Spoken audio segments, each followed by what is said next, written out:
What's up, everybody? Welcome to another Big Stud Podcast interview. This is going to be another one of the Mike and Tiff series. We're just putting out some more kind of marriage content, working together, spouse, family, parenting, life, all the things. We get a lot of questions. You know, we've been pretty public about our relationship, pretty public about the ups and downs, pretty public about like running a business together. So we get a lot of questions about different things that we've been through, different things that we overcame or are overcoming. We've been married for 10 years, so I'm not going to sit here and tell you how to run your marriage or how you should lead your life. I'm going to tell you how we've done it for the last, we've been together for 12 years, married for 10. And ultimately we've learned a lot, and that I need to stop saying ultimately so much. We've learned that today. I've probably said it 13 times in a 90-second video. But we want to put it out there. We want to help more people and impact people. WinCon 2023 is coming up for us to get on stage and talk about some of these things, to put value into other people, give them tools and tactics to overcome some of the struggles that we have been through in life. And, marriage is hard, parenting is hard, building a business is hard, and we've done all those things, and we're still positive, and we're still moving forward, and we're still, happily married. So it's been a journey that we believe we've had some level of success in. This episode specifically is going to have some trigger stuff. We're specifically going to be talking about suicidal ideation and a journey that we went through after my episode. So if you are in a car, around people, around your children that you don't want to be hearing or about that, I suggest find another episode right now, because we're going to get pretty deep into the journey we went through in 2019, because I've shared a couple of pages in my book about my side of the story, but Tiff really hasn't shared hers much. And I think there's a lot of people out there struggling with mental health issues, struggling with depression and anxiety, specifically in a world where the highlight reel of social media can make a lot of people feel like they're not enough. Specifically in the younger generation right now, I think mental health issues, specifically following COVID and being told what they can and can't do and wearing masks and everything else, I think there's going to be a repercussion to that we haven't seen yet. And I think so mental health is going to become an even bigger issue over the next couple of years and even generations. Mm-hmm. So I believe suicide rates are substantially up generation over generation. I think it's because of how easy it is to not feel like you're enough based on the highlight reels of life. And I don't feel like the younger generations appreciate the finality of it either.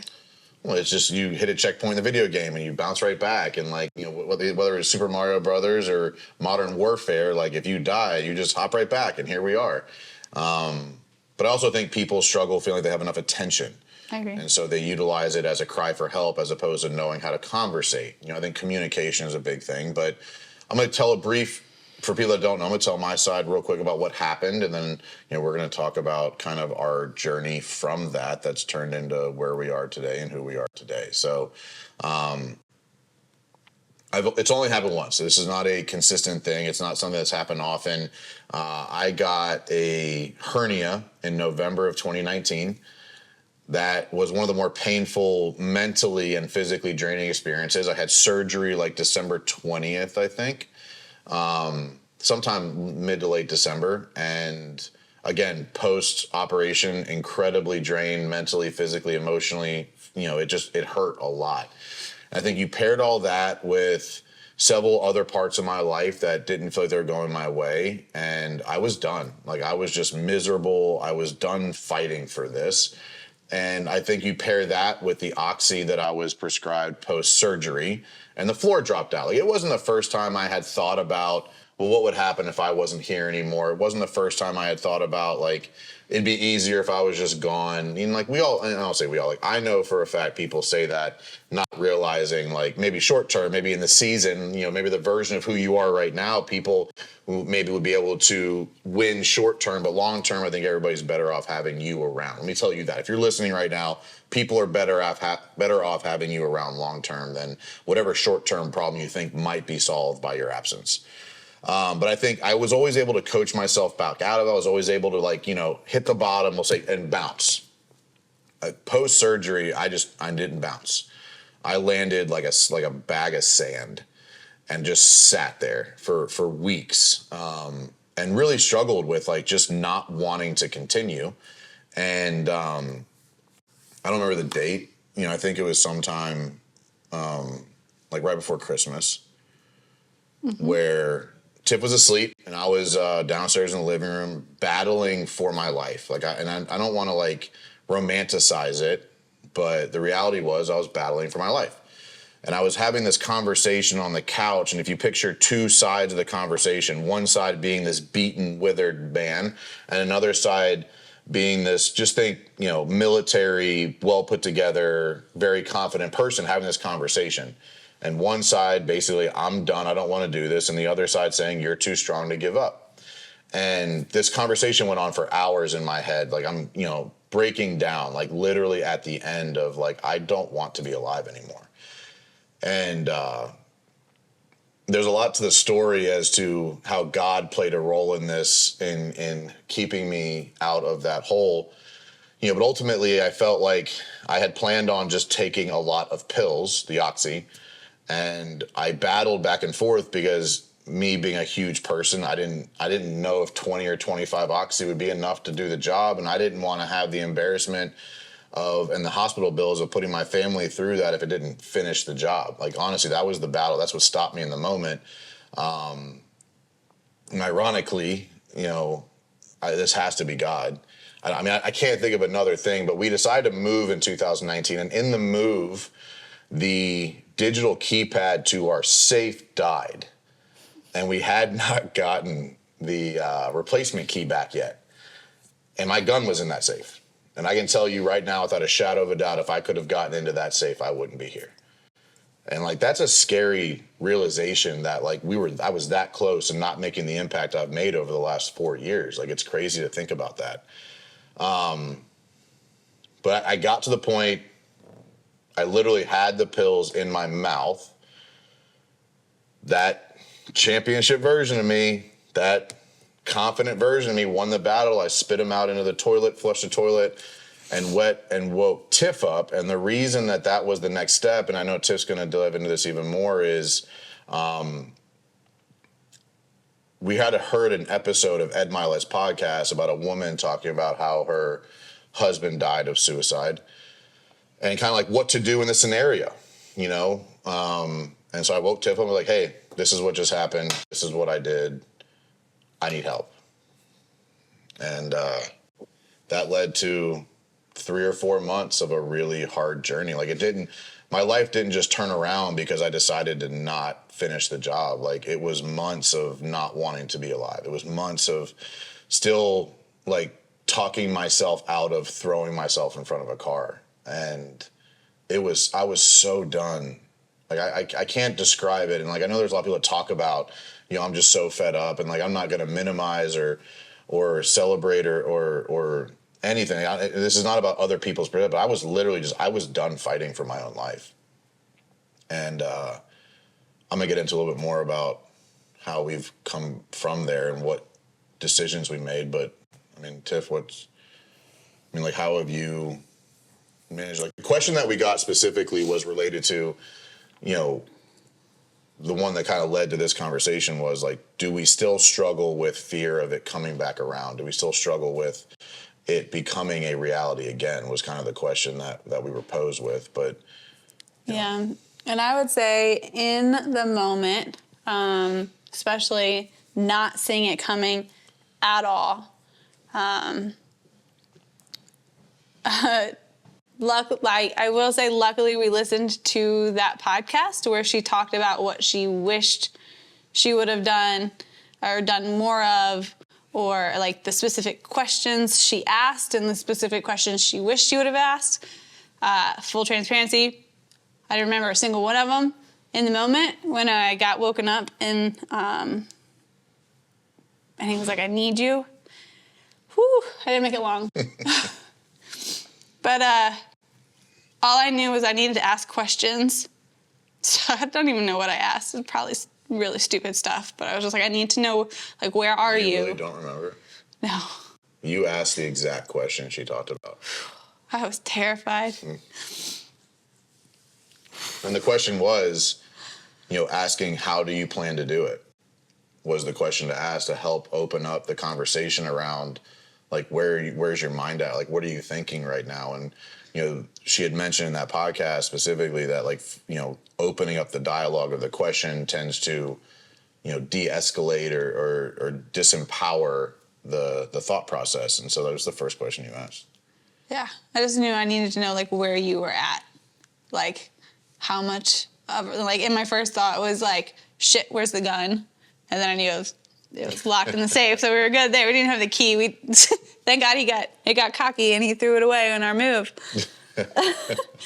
But yeah, that was my first thought, was like, what else is in the house that could pose a threat? Where are you? And, like, is there anything that I can do right now to help? And I laid awake the rest of the night. Whew, the next weeks were hard. I was terrified to leave your side, which was hard because me and my usual self, I had not prepared for his birthday appropriately, and I did not know we had Instacart at that point in time, so I needed to go get his birthday dinner stuff, but I was terrified to leave and go get groceries, so I just made do with whatever we had at the house. But every time you would walk out the front door, which you did a lot of, just trying to, like, clear your head. For walks. I was terrified you'd jump in front of a car. It was rough. So coming out of that, but I would highly recommend everybody, because you never know who you're going to encounter that might currently be going through that. But go find that. I've actually pulled the episode up so I can tell you the title. Mental Health, Suicide, and Rebuilding After Tragedy. It was a woman whose husband was a pastor, and she lost him to suicide. Like, they were like, this would never happen to me. But I would highly recommend you go listen to that episode just so you know the questions to ask, because honestly, like, in the moment, like, you're just spinning. When someone tells you they need your help, like, literally to save their life, you just spin, and you're like, I'm not qualified to do this. But obviously, if you've heard the questions, your brain is going to God's going to work through you and figure out what questions that person needs to hear. But coming out of that, we were like, we need professional help to get through this one. Which is funny, because I found myself in therapy for the first time, because I'm like, I'm just going to go to therapy, sweetheart, to figure out how to support you on this journey. Yeah. I'll never like I'm gonna go so I can figure out how to help you. She came home and she goes, I'm also broken. Like, therapy unlocked a lot of things in her life as well. So, neither one of us are currently in consistent therapy, but we've both been through it and would highly suggest it. Highly recommend it. I know people that just go regularly just to continue to freshen up their tools. It gave me so many new tools for my toolbox, and, like, working through my own shit and helping you or the kids or, like, friends, anyone work through just, like, hey, this is what worked for me. This is something I learned, like, in therapy. Even if it's just like, this is what came out in therapy for me, allows you to empathize with people a little bit more. Even just understanding, like, anxiety and depression, like, Tiff, you've never really dealt with it. Mm-mm. I mean, I think you've had, more issues in the last couple of years where, like, you just felt it more like a twinge than, like, a consistent state of being. Yeah, the anxiety I had, like, experienced prior to all of this, prior to kids, was like school related.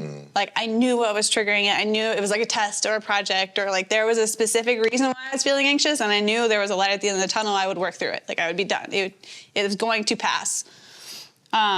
Post kids is when I had my first experience of, like, chronic anxiety, I guess you would, but I didn't know what it was until it broke, and then you were like, this is what's happening here. So that was eye-opening. But I still struggled with, like, identifying that's what that feeling was, right? But I also learned that I did a lot of things, like, I don't know how to word it. I struggled with admitting that, like, I had needs and that's okay, and also appreciating that you had needs that I can't fulfill, right? And, like, one of my biggest... a big one. That, like, I have a gap hole, I have a, a missing piece in certain seasons of my life with specifically related to anxiety and depression that like you were not the right fit to solve. No. And like you letting go of that was huge. Allowed me to let go of looking to you for that, and it forced me to solve it another way, which is ultimately what led to like kind of our processes that we've developed over the last couple of years. Was you're not built to solve this. I can't solve it on my own. Great. Where are we going? Now we can go take action on this. Yeah, and that was a big one for me because that was a lot of the baggage that I carried in the sense of like our relationship, and I was like, I just want you to be happy. I will take whatever off of you that I possibly can. Whew, Jesus. I tried so hard for so many years to just take his anxiety from him because I'm like, I can handle anxiety. Like, give it to me. Clearly, I can't. But that's what I was trying to do for years because I didn't understand it. I was like, you got to know what's causing it, right? In my mind, I'm like, you got to know what's causing this, where this is coming from. It's not that cut and dry. I mean, I would argue that now. Probably. Based on what we've learned in the pivot, like the mental shift I made post that, which I do want to get into here in a couple of minutes. But, anxiety, in my opinion, at this point in my life, after dealing with it for 25 years, it's a warning signal that you're doing something wrong in your life. Like you are out of integrity with your values, your mission, who you want to be, or like it's anxiety is solvable. Mm-hmm. It's different levels of necessary action depending on what your situation is, but anxiety is solvable. Sometimes you need medication to be able to like soothe it down enough to be able to take intentional action, but I don't believe medication is a long-term answer. And like, maybe I'm wrong. Maybe there's a specialist out there, but like I don't want to be medicated forever. I didn't want to be medicated forever. And I truly believe the work I've done to get in alignment with my identity of who I want to be and what I want to be known for has been one of the greatest exercises in minimizing my anxiety. So like, it's not that I couldn't know at that time. I just didn't have the perspective capable of analyzing my situation objectively enough to say, I'm out of alignment with who I'm supposed to be, who I want to be. And like that anxiety just, I think I just kind of like multiplied the bad habits. Like if I do more of that, maybe I'll feel better. Yeah. And then like, it was like, if I have this, if we achieve this, it was a lot of that. And the longer you don't listen to it, and the more you go away from it, the louder it gets. And like, I was at one point having panic attacks. Mm-hmm. Like I didn't know what it was at the time, but like I physically was having trouble breathing some days. It was the intensity of the anxiety was so great. Like upon wake up. Oh yeah. But like it's not easy to sit with that though. It's not easy to like just sit in it. Like to your point, like sometimes it takes medication to calm. Because like for me, when I'm anxious, like there's no thinking. Like you cannot think. It's so just noisy and uncomfortable, and like you don't understand why you're completely out of control. Like that's what I feel like on the inside, but I can't articulate it to anyone on the outside. Luckily, Mike now knows what I look like when I'm completely anxious and out of control, and I just walk circles. But like.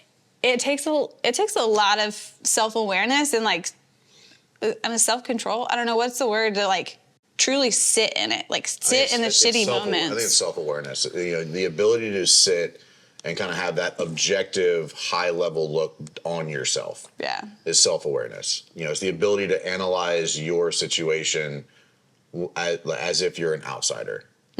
Does that make sense? Yeah. Which I believe is self-awareness. I think self-awareness is the ability to objectively look at your own situation. Subjectively would be like, you're involved. How should I feel? Objectively is, what are the facts? What can I do about it? Yeah. So I think self-awareness is a good depiction of what you're trying to say. It's not easy, but it's definitely worth doing for sure. I mean, self-awareness is like one of the biggest skill sets necessary, I think, to live a holistic life over multiple seasons, multiple, like decades, right? Like there's different seasons of your life, but then there's like entirely different chapters of your life, right? Yeah. And, being able to ride that understanding of the objective truth. Yeah. Like, not your perceived future, not your regret of the past, like objective truth. What is the facts of right now, and what can I do about it? Like, not what can I do about it, and then what are these 17 people going to think about it? You got to, like, in this Or you go down the rabbit hole of like, well, I can do this, this, and this, but then I don't know what to do in step 4, so I'm going to fail, so I'm not even going to take step 1. And then the anxiety starts to get louder because you're not doing anything about it. And the worst thing you can do in this situation is like worry about what other people on the outside are going to think, because newsflash, they're not coming to save you. They can't. They're physically incapable of saving you. So, like, you can't worry about what they're going to think, whether it's your mom, your dad, your, like... And it's not because they don't want to. Correct. And it's not, like, if you're a mother or father listening right now, it's not that you don't love that person. It's that, like Tiff was not the solution to my problems, no matter how hard she tried. And the harder she tried, the more I saw her struggling. And I'm like, I'm weak, and now I'm dragging her down. And what kind of husband is this? And what kind of father is this? And like, and then you start beating yourself up because you're watching somebody fail at something that they're not built to do. That doesn't help. When she looked at me one day with pure confidence, I can't help you. I was like, this is not my baggage to carry as much as I want it to be. And we both had like an immediate moment of release of expectations. And we were able to like, okay, then what do we do about it? And it was like almost easier from that point forward, when we both accepted the fact that like, my baggage is not yours to carry. My problems are not yours to own. Okay, cool. Great. High five, right? Like, now what, right? And then we started taking action on implementing strategies to move forward. You know, the biggest one for me, well, I want to start there. Do you still worry about it? there are moments where I'm afraid we're headed back down, like just down into a, like the negative spiral, like the negative direction. But there have not been, more recently, there has not been any scenario where I'm like, oh man, like, are we close again? I think because our communication has gotten so strong, some days it feels like to a fault, in the sense of like, we are a lot better at communicating, therefore I'm a lot better at pushing back, which also is a lot more confrontational, that I don't like. But in doing so, there's nothing hidden. There's nothing to build up that angst that like you may, like, there's no like, oh, is he still upset about that? I don't know. Like, no, it's all out there. So I would say coming out of that season, going through therapy, getting those new tools in our toolbox, and then establishing new processes and like communication styles for us, and like specific windows to communicate those the hard things. I know we get asked a lot about how do you have those hard conversations? How do you bring up those sensitive topics? Like, we create space for it. And in the middle of the week when we're both exhausted and there's still kids in the mix, and like, that's not the time and place to do it. But yeah, right before dinner after a long day is not the right time to have a hard conversation. No, but we've learned. We still make that mistake sometimes. There's still blow-ups. There's still those really shitty days, but none of them are so, like, none of them catch me off guard the way that season did, because I didn't see that coming. Yeah. I didn't see the end of 2019. Like, I knew there were hard days, and I knew that there were certain things that were specifically feeding into the anxiety, but I didn't know how extreme it was. I didn't know my impact on that as well, right? Even though I felt it, but I was just like, I'm doing this for him. Yeah. But having those tools and getting better at communicating and being able to, like, one of the biggest things that's helped us is like, when you just need to get something out of your head. I've learned, like, if I just vocalize it and get it out of my head, it has no more power. Yeah, it disempowers it immediately. So we start conversations off sometimes with like, I don't need you to fix this. I just need to get it out of my head. Like, it's bothering me. I can't let it go. Like, can you just listen? Because, like, we both like to fix things for each other. Mm-hmm. That's been huge. Like, that is a game changer. I think even just being honest about setting proper expectations about how you feel going into a conversation. Mm-hmm. Like, hey, this topic makes me uncomfortable. I'm just letting you know. Yeah. Like, and it sets because if you just start spewing something and the other person doesn't understand the perspective that it's coming from, they internalize what you might be saying or where this might be going.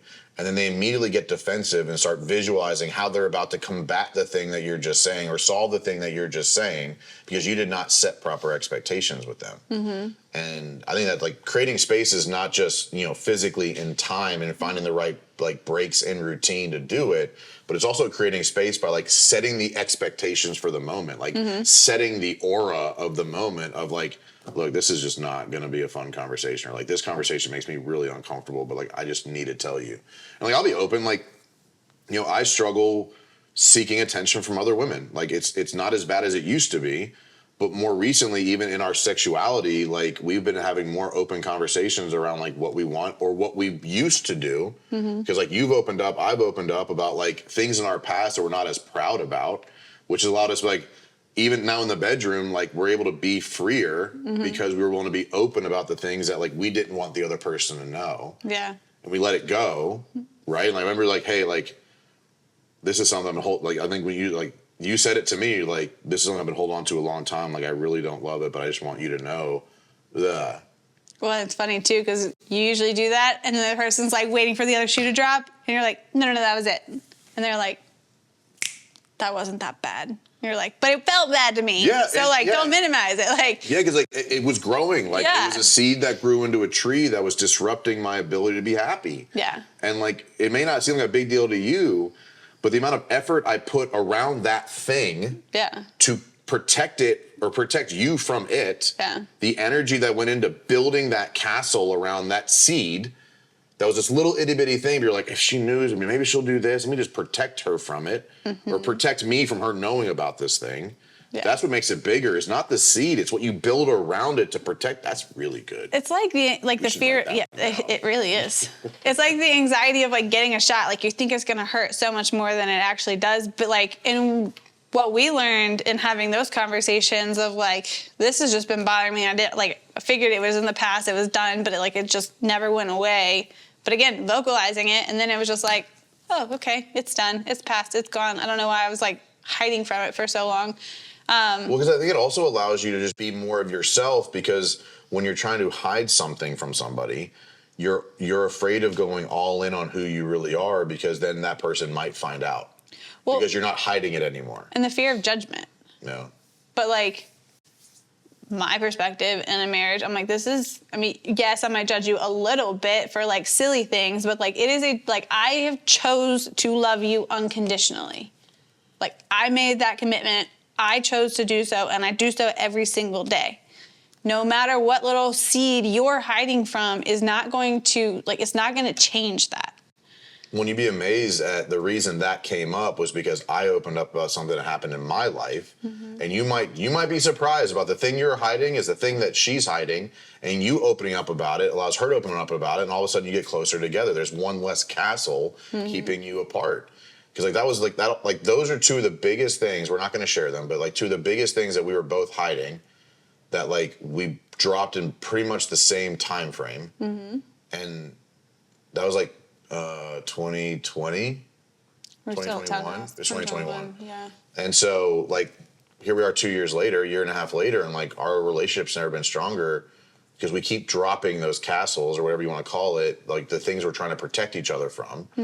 All the way back to you saying like, I'm not built to carry your baggage. And that's just the truth. Yeah. Like the truth will absolutely set you free. Like it's one of the realest statements out there. One of the things that I believe helped me the most. A lot of my anxiety started from performance, right? Like I was an athlete. I was actually really big into plays and singing when I was a kid. Most people don't know that. There you go. Little tidbit about Mike Claudio. Like I used to be on stage playing saxophone, singing, being in plays. Like I loved it. I loved performing. Well, you were built to be there. For as long as I can remember, I was on stage, like performing for an audience, back to middle or elementary school. But what I always did was I always performed based on the opinion and input of others. What do you want to see me do? I'll go do that.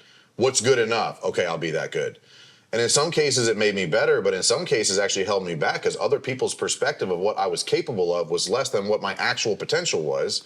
But because it gets dangerous past a certain level to push beyond, to strive for more, people loved me and they weren't holding me back. They were protecting me from failure. Because once you go past a certain point, let's say if your potential is 100, 80 is probably pretty comfortable. You're exceeding most people's expectations. That last 20% is the most dangerous part. And so, but I lived my life like that. I went to college like I was supposed to, got a corporate job like I was supposed to, bought the house like I was supposed to, had the Cadillac like I was supposed to, was making the 6 figures like I was supposed to. And like, I kept making decisions for the majority of my life related to the input of others. And ultimately that's what broke me, was I was so far out of integrity with who I wanted to be because a lot of the decisions I was making was based around the opinions of others. And I'll never forget, I was on a walk. It was a week or two after the incident in 2019. And I remember thinking, like, I went to several people in my life saying, I need help. And in each of their own ways, they didn't, like, we'll say, step up to the occasion the way that I expected them to. Mm-hmm. And not that they don't love me and not that they don't care. They just, like, it wasn't their job to carry that baggage for me. And they, hey, good luck. We love you. Good luck figuring this out. And so I had to make a decision right there. I need to go all in on me to win fast and win often in the attempt of crawling out of this hole. Like, winning fast and often was about, if I don't win right now, I'm going to crawl backwards. And backwards was a really bad outcome because I was so close to the bottom. And so I had to make every decision 100% based on what I wanted. Like, as selfish as I could be, to gain the momentum to get out of the hole. And then come to find out, being selfish with your decision making is actually the best way to live, because other people actually have no association to your success or winning in life. They want to, they wish they do, or they feel like they're doing what that you need from them. But ultimately, they have no attachment to the wins or losses you have, but they have a full attachment to the opinions they have of what you do. Mm-hmm. And when you drop those opinions, your life becomes fully designed by you. And that's what I did. Mm-hmm. Right? I remember we had that conversation early 2020 of like, babe, I love you. And every decision I'm making right now is based on my love for you and the boys and surviving this. But I'm about to get selfish in my decision making. And I don't know what that looks like because I've never done it in my whole life. And I've learned, at least in my perspective, that there's two sides of selfishness. There's selfishness to take from others because you're empty, mm-hmm. and there's selfishness to fill your own cup in order to pour into others. And selfishness, what I mean is like, who am I spending time with? What am I doing in that time? How am I communicating? What are my habits? Mm-hmm. And I started getting more and more selfish, and the impact, the results, the relationships, the communication, the confidence, everything got better. The anxiety dropped. The depression dropped. Not completely. I still deal with it sometimes, but nowhere near. No. Like, there were days I would wake up, couldn't breathe. I'm literally throwing up. I'm so anxious. Mm-hmm. To like, I can't tell you last time I had a panic attack. I mean, it might be 2020 since the last time I've had one. And you've gotten really good at, like, when you wake up anxious, like, talking through it. Yeah. And I'm still getting better at just listening. No, but like, and I think going back to the selfish piece of it, like, that selfish and like filling my own cup doesn't mean, like, a lot of the growth there too came from shifting to a more abundant mindset, because to your point, you're not taking from others. There is plenty out there, like, literally for the taking, that doesn't, like, does not take from others. Yeah, just because you have and I take doesn't mean I'm taking from you. Correct. Which is kind of like, which was a weird shift for me, because in my mind, like, growing up, and like, we've actually had this conversation a bunch with our kids, like, that whole, like, to be rich doesn't mean you have to be mean. Yeah. Or like, and like, that's not like rich, just rich in money, like, to be rich in love, to be rich in, like, relationships, like friendships, family, like, whatever it is to you, whatever that thing is to you, doesn't mean you have to, like, treat others poorly in that area because you have something.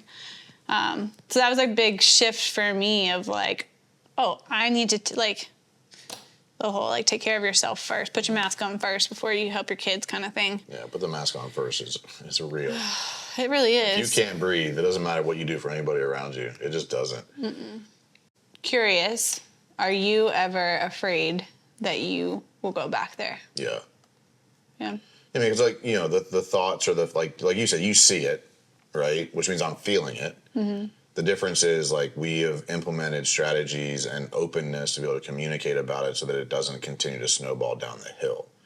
And I've had a much better ability to be self-aware and have an objective perspective of like, okay, what is the reality of the situation?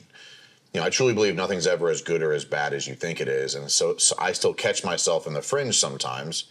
And I have to like, okay, well, what is the truth? What is the reality? But sometimes it takes me longer to get back into the middle than I wish it did.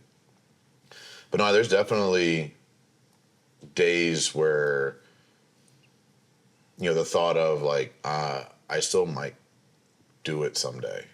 Like it definitely happens. Because I can't because there's that trigger that starts the path down the hill. Mm-hmm. Right. And I think everybody deals with performance anxiety or frustration or depression differently, but I think everybody deals with something in that realm. So I feel it, the momentum starting down the hill. The difference is I catch it a lot sooner than I used to. But there's still like that initial, like, here we go again. I feel like when am I going to land on this one? Yeah. And I feel like we've had one conversation, I know for a fact we've had the conversation only one time since 2019 where you're like, I'm thinking about it again. And like, this is basically what I have in mind, which was helpful for me because then I'm a little bit more aware of it. And not that I'm watching you, but it's just, I talk through it with you in the sense of like, okay, like you get more details on like, what is your actual plan, right? Like just being open to talking about it. Yeah. But like being open to talking about it without the expectations or fear of how do I solve it.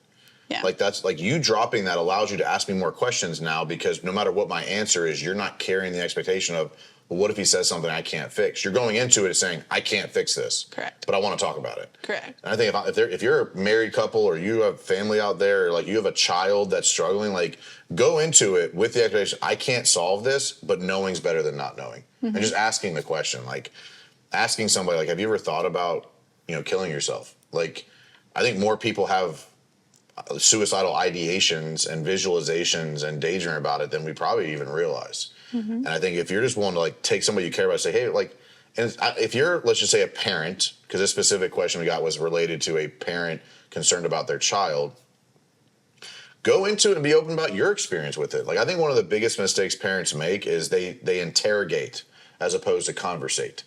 And they come in and say, what are you thinking? How are you doing? How was your day? As opposed to like, hey, like, that's something I'm dealing with. Like, is that something that you've dealt with? And like, just be open about. Like, I think, even with our kids right now, we're very open and transparent about what we're dealing with, what we're feeling, with barriers obviously due to age range, but we're probably more open than most. But I would say if you have something in your life right now, you would be wildly better suited going into it saying, I'd like to talk to you about something I'm dealing with, to open the door or window to give them permission to do it back. That would be one of the best steps I think we've taken, is our willingness to like volley back and forth and be open grants permission for the other person to unlock another layer of their castle. Correct. Right? And say, well, if you could share that, well, then I guess I feel safe sharing this. No matter how big it seems to you, this thing that I'm carrying that like I didn't think I could talk about, start there. If you have somebody in your life you're concerned about, start there by opening up to them.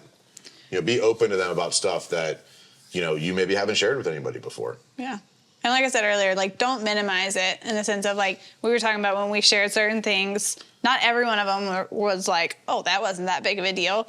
Like, there were still some that were like, wow, I can appreciate why that was something you wouldn't want to actually, like, verbally say out loud to anyone.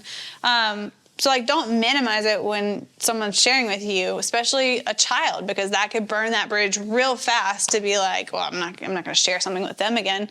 But, like, coming out of 2019... and, like, Mike being like, I have to get incredibly selfish. Like, I have to solely focus on me right now.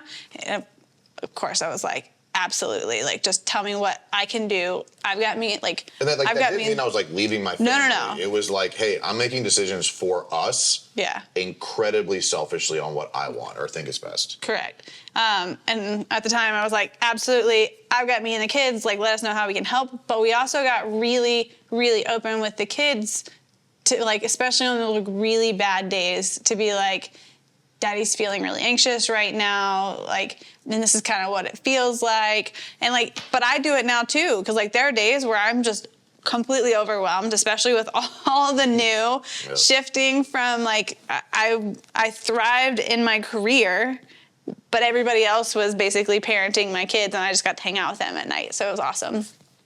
To almost like their first very short period of time, completely stay-at-home mom, and I was like, identity crisis, but like telling them, being open with my boys and being like, guys, mommy is struggling today. I'm overwhelmed by all of this stuff. Honestly, by you guys, like I need your help today. And like, they rise to the occasion. They give me more hugs, like when they know I'm struggling. They don't let me get to the point where I'm crying most days to finally be like, oh, like, let me actually help you now. Like when they know when we speak up and say like, hey, like I'm struggling right now. This is how I'm feeling. I'm overwhelmed. I'm anxious. And like, yeah, they might not fully understand what those words mean, but they hear them. They hear that they're normal.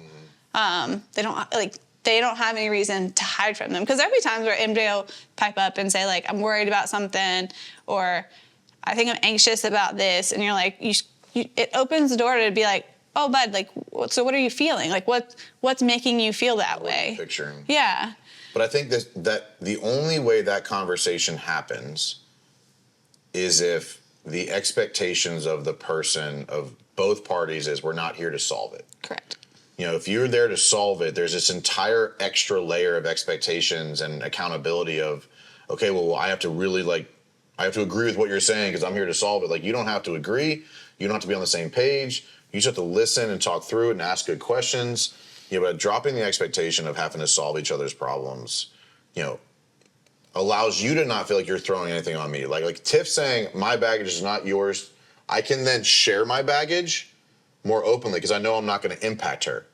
Like, that's one of the, like, that was the freeing thing for me. Like, you admitting to me, Mike, it is not my job to carry your baggage. Cool, but can I put it down for a moment and you can look at it? Because I'm tired of carrying it too, right? And I think when you feel like this other person's going to pick it up, you feel this certain level of responsibility to protect you from my baggage. Mm-hmm. So you don't want to share it. You don't want to take it off. Yeah. Right? But sometimes like, hey babe, I don't want to just, let me kind of set this right here for just like 5 minutes. I just want to talk about it. I want to show you my baggage. Can I show it to you? Mm-hmm. Leave it alone. Don't touch it. Mm-hmm. But let me show you my baggage. And then maybe I might leave some here. And maybe I'll pick a little bit less up. But like, that is such a freeing option and ability for me as the presenter of the baggage, saying like, because there's more often than not, I didn't share things because I didn't want you to carry it. Mm-hmm. Like, that's what I think. Like, people that say like, I don't talk to my wife about what's going on in the business. Why? Because then she feels completely disconnected. But mostly they say, well, I don't want her to stress too.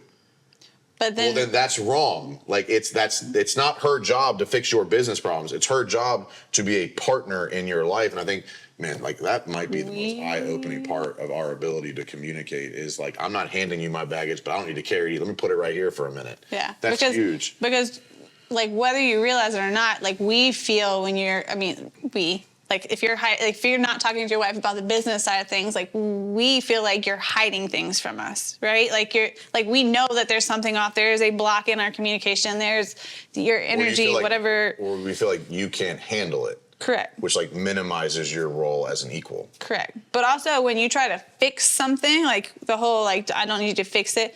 When you're trying to fix things for your spouse, you kind of send the message that you're implying that they're like not strong enough or smart enough to figure it out on their own. Therefore, like, let me get on my high horse and fix it for you. And that's hardly ever your actual intention. But like, when I'm on this side and he's trying to fix things for me, that's how you feel. And you're just like, damn it, I just needed to get it out of my head because it's playing on. It's like when you have a song stuck in your head and you can't get it out, but then it just gets louder and louder and louder, and you're just like, shut the fuck up. Like, well, and it's just like, you know, another like real scenario here is like, as the listener in the equation, it's important to not try to solve the problem, because to solve the problem, you're going to ask a bunch of questions. Mm-hmm. And like, I'll tell you right now, as a worn out fucking CEO, the last thing I want to do is catch you up on all the details that led to this fucking problem. Like, so if I'm feeling tired and I know you're going to play 50 questions with me, I'm just not going to share anything because mm-hmm. I don't have the energy or the desire to like catch you up on all the details. And you might be, as the other spouse, saying, well, I just want to understand and know. Cool, save it for a different time. Yeah. That's not the time to ask about it. But you've also gotten really good at like when you're just like, that was a shitty conversation. And I'm like, oh yeah, like tell me about it. And you're like, not right now. Letting it go and not harping and being like, no, like kind of like when you laugh at Instagram. You don't want to talk to me? When you laugh at Instagram things, I'm like, I want to laugh too. Like, tell me. Like, no. Bitch, get your own feed. Dude, nothing makes me more frustrated than she's been on her phone for like 2 hours scrolling. I'm scrolling for 5. I laugh. What are you looking at? Mind your business, bitch. That's what I'm looking at. Your feed's so much more funny than mine. Funnier. What's it? I don't even know. And drop that. But Move anyway, on. it's dropping the expectation that you have to pick up the baggage. Correct. Makes both sides of the conversation a lot easier. But back to the original question that spurred this episode, it will never go away. Like the thought of like, could this happen again, will never go away. But being more prepared in the sense, like mentally prepared of like, I can handle that conversation. I can handle just asking questions. Yeah. Even if it's just like over and over again, like, where are you? Like, what are you thinking? What is your game plan from here? And it took time for me to be able to open up and answer those questions, but she never stopped asking. Correct. It took a long time for me to be like, well, for me to be selfish, I have to be okay with what the reality or what the truth is. Let me just share it. And it became less and less frightening to share the truth over time. Yeah. And like asking, what are you afraid of is big. That's almost every argument in your marriage comes from fear. Yes. I strongly believe that. So if there's something in your life right now that's a constant trigger mark for you or your spouse, ask them what they're afraid of, because the fear of what's the outcome of the thing that they're triggered by is actually what the problem is. Mm-hmm. Fear is like, I will tell, like there are times right now I'll get angry or I'll yell, and then like 5 minutes later I come back, like, because I'll go diagnose myself objectively, self-aware, saying, well, why am I mad that she's doing the dishes? Mm-hmm. Right? Like, there was a point I used to hate watching her do the dishes. I still don't love it, but I don't react like I used to. But it was like, well, my fear was that you wouldn't want to be a part of a mission that I'm building where you have to do the dishes and you would leave. Like that was the fear. It's like you having to do dishes here would be a life you didn't want, because we've talked about this lifestyle we want where you don't have to do dishes, and you doing dishes makes me feel like I failed you in the mission, mm-hmm. which then the fear is, well, if I'm failing you in the mission, maybe you won't stay around. Mm-hmm. That's the fear. I'm just going to let you guys know. Sometimes these parts of these conversations we've never actually had together, so these are big. These are breaking news from the Claudio house. Everything drives from fear in your relationships. But, let's just wrap it up, right? Yeah. Like, have the tough conversations. When you see or feel something, bring it up.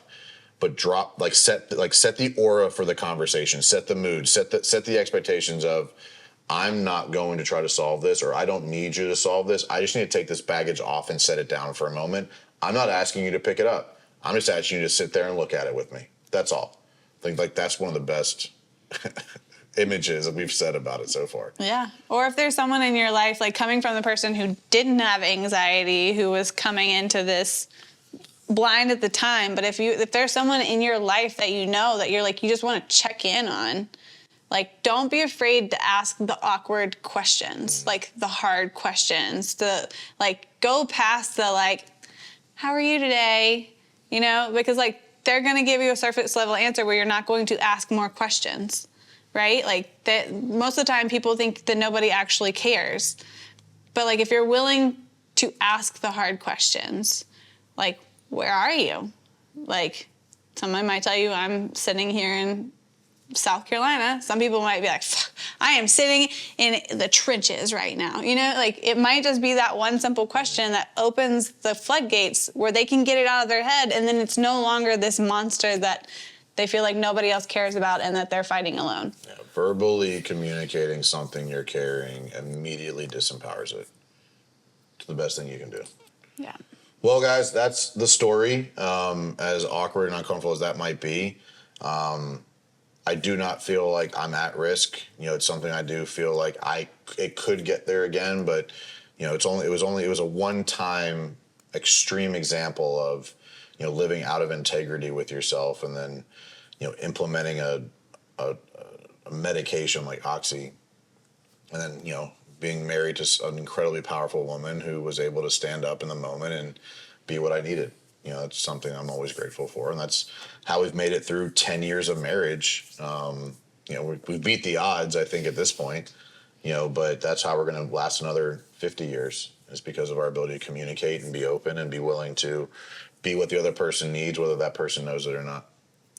Love you. I love you. Subscribe. That was a good episode, people. Okay.